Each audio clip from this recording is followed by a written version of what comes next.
పద్ధతిలోనే ఉంటుంది కొంచెం. సో అప్పుడు అవసరానికి తగ్గట్టుగా డైట్ ఎవరు తినిపించట్లేదు. మరీ ఇంకా చాలా తక్కువ శాతం ఉంది, 9.9, అంటే 10 కంటే కూడా తక్కువ. 100 మందిలో 9 మంది మాత్రమే అడిక్వేట్ డైట్, అన్ని పోషకాలతో కూడిన ఆహారము చిన్నపిల్లలకి పెడుతున్నారు. సరే కొన్ని 10 వేసుకోండి, 100లో 10 వస్తే 90% ఇది మరీ ఘోరంగా ఉంది కదా. సో ఈ స్టాటిస్టిక్స్, ఈ గుణాంకాలు తెలుసుకోండి. ఈ సర్వే నేను చేసింది, మీరు చేసింది కానీ హెల్త్ డిపార్ట్మెంట్ చేస్తున్నారు. NFHS అని నేషనల్ ఫ్యామిలీ హెల్త్ సర్వీస్ వాళ్ళు చేశారు. త్రూ అవుట్ ఇండియాలో చేసి ఈ స్టాటిస్టిక్స్ మనకి ఇచ్చారు. చాలా చాలా అంతరాలు ఉన్నాయి కాబట్టి ఈ అంతరాలని గురించండి. నెక్స్ట్ మనము ఎంతమంది ఇన్స్టిట్యూషన్ దగ్గర చూడండి, తెలంగాణలో 97%. అదే నిజామాబాద్లో వస్తే నిజామాబాద్ 97.3 వచ్చారు. అలాగే నెక్స్ట్ అదే తొందరగా గంటలోపు తల్లిపాల చూస్తే 37.1% తెలంగాణ. అదే నిజామాబాద్కి వస్తే 25, ఇంకా తక్కువ. తెలంగాణ యావరేజ్ చేసి వాడికి ఒంటికి పట్టేలాగా తినిపిస్తూనే పోవాలి. ఆకారం మార్చాలి, లిక్విడ్ నుంచి సాలిడ్లోకి మార్చాలి. 1 ఇయర్ బేబీ వచ్చేళ్ళకి తల్లి ఏంటంటే అమ్మ సుంట్రేమా, తల్లి ఏంటంటే ఆ రకంగా బిడ్డ అదే మనం తినాలి. అర్థమైందా? తెలుగు అర్థమవుతుంది అందరికీ? ఓకే. సో ఈ విధంగా మనము ఫుడ్ యాక్టివిటీస్లో ఫుడ్ తినేటప్పుడు మన జెండా రంగులు ఎట్లా 3 రకాల రంగులు ఉంటాయో అట్లాగా ఒక ఆకుకూరను, ఒక క్యారెట్, బీట్రూట్, ఇంకా ఒక అన్నము, తెల్ల అన్నం, ధాన్యాలు, జొన్నలు.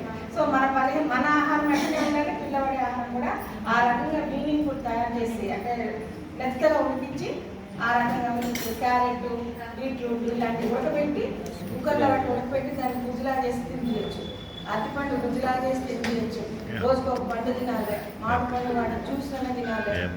ఇది తినకూడదు, అది తినకూడదు అని ఏం లేదు. పిల్లవాడు పప్పాయ పండుగ తినచ్చు. ఎంత వాడు తినేది ఇంత బద్ద, సగం బద్ద 2-3 చెంచాలు ఉంటాయి.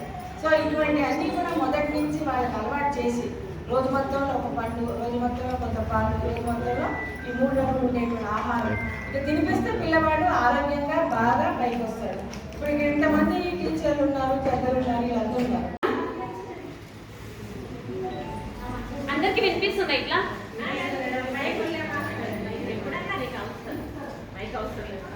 సో బిడ్డ పుట్టిన వెంటనే విదిన్ 1 అవర్, అంటే 1 గంట లోపలనే తల్లికి పాలు అనేది రావడం స్టార్ట్ అవుతుంది. సో ఆ పాలు ఎట్లుంటాయంటే ఎల్లో కలర్. ఆ పాలలో కొంతమంది అంటే ఇప్పుడు మూడో నమ్మకం అన్నట్టు, అయ్యో ఫస్ట్ పాలు ఇవ్వకూడదు, అవి బేబీకి మంచిగా ఉండవు అని అనుకుంటారు.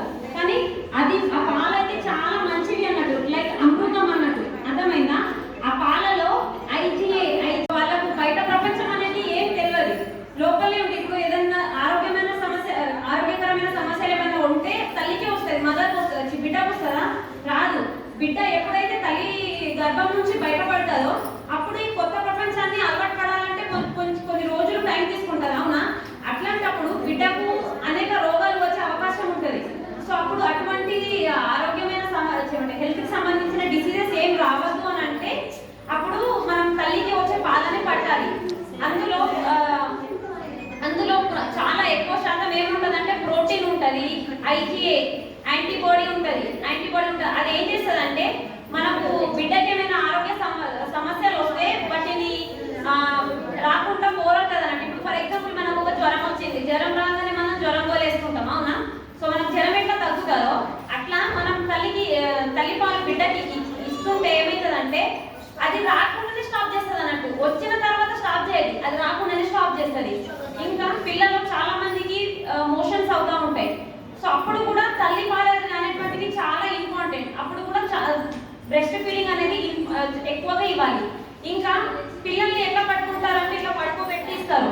సో పడుకోబెట్టి ఇవ్వడం వల్ల ఏమవుతుందంటే ఇక్కడ నుంచి మనకు 2 హెల్త్ గురించి మనం ఆరోగ్యపరంగా ఎట్లా ఉండాలని చెప్పేసి ప్రతి నెల కూడా చెకప్ చేయించుకోవాలా, చేయించాలని చెప్పేసి ప్రతిదీ మేము చెప్తాము మీకు. అట్లాగే మన 6 నెలలు నిండే వరకు పిల్లలకి పాలు ఇవ్వాలా. మన మేడం సరిపడా చెప్పారు, నేను చెప్పరాల్సింది కానీ మళ్ళీ ఒకసారి చెప్తున్నా. ఎందుకంటే మురుగు పాలు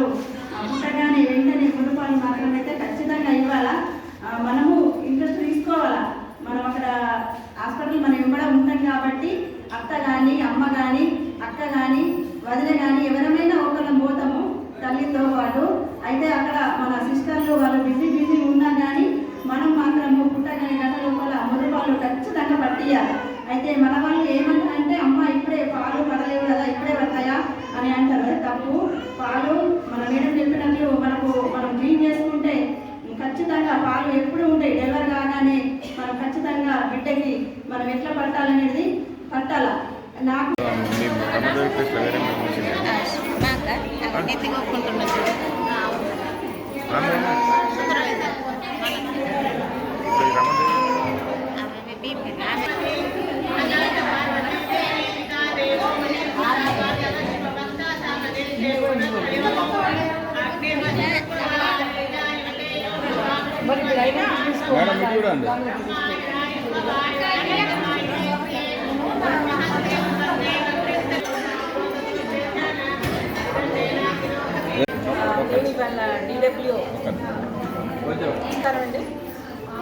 నేను DW స్త్రీ శిశు సంక్షేమ శాఖ ఆధ్వర్యంలో ఇవాళ మా భీమ్గల్ ప్రాజెక్టు నుంచి ఈ భీమ్గల్ మండల ఆఫీస్లో తల్లిపాల వారోత్సవాల యొక్క ప్రాముఖ్యత గురించి తెలియజేస్తూ ఇవాళ కార్యక్రమం నిర్వహించుకున్నాము.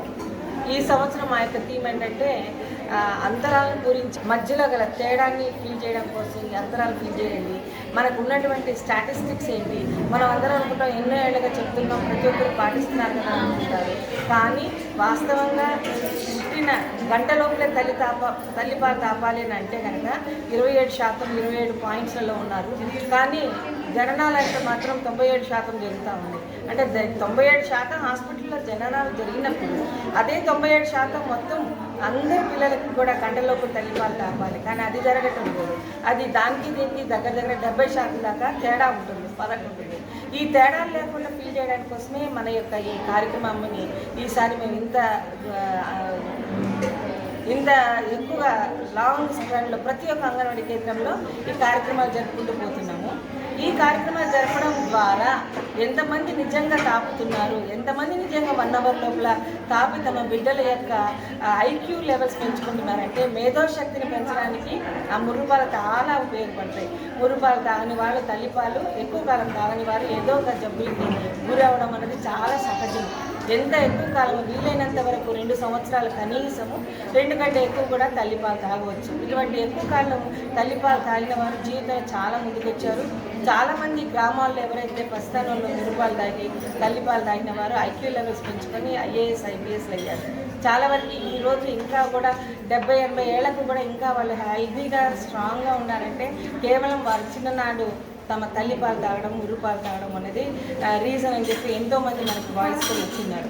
ఇవన్నీ కాకుండా మనకి బిడ్డ పుట్టిన వెంటనే తల్లిపాలు తాపడం, 6 నెలల దాకా కేవలం తల్లిపాలు తాపడం, 6వ నెల కాగానే అన్నం ముట్టించిన దగ్గర నుంచి అనుబంధ పోషకాహారం మొదలెట్టడం. ఆ అనుబంధ పోషకాహారం మొదలెట్టి తినిపించడంలో కూడా నిజామాబాద్ జిల్లా 18 పాయింట్లో ఉన్నాము. అక్కడ లీడింగ్లో ఉన్నాము. తెలంగాణ మొత్తం మీద నిజామాబాద్ జిల్లాలో మాత్రం ఎక్కువ శాతము అనుబంధ పోషకాహారం అంటే పౌష్టికాహారం తినిపిస్తున్నారు.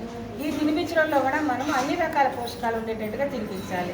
లైక్ ఎందుకంటే ఆకుకూరలు, కూరగాయలు, పండ్లు ఇలాంటివన్నీ ఒక జెండాలో రంగుల్లాగా 3 రకాల రంగులు వాడి తినే ఆహారంలో కనుక మనం ఏర్పాటు చేస్తే ఖచ్చితంగా పౌష్టికాహారం సంబంధించి వాడికి ఎటువంటి లోపాలు ఉండవు, ఎటువంటి జబ్బులు ఉండవు.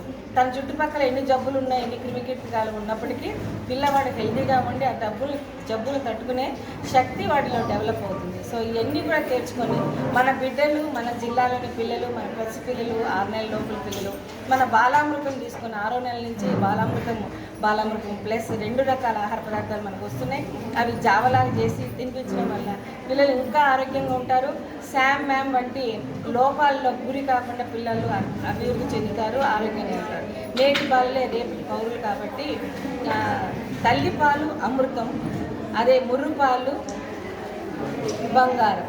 స్త్రీలకు బంగారం అంటే చాలా ఇష్టం ఉంటుంది, అమృతం కూడా అంతే విలువైనది. సో ఈ రెండింటిని మనం పోగొట్టుకోకుండా తాపించాలని మనకు ఉద్దేశం. Thank you.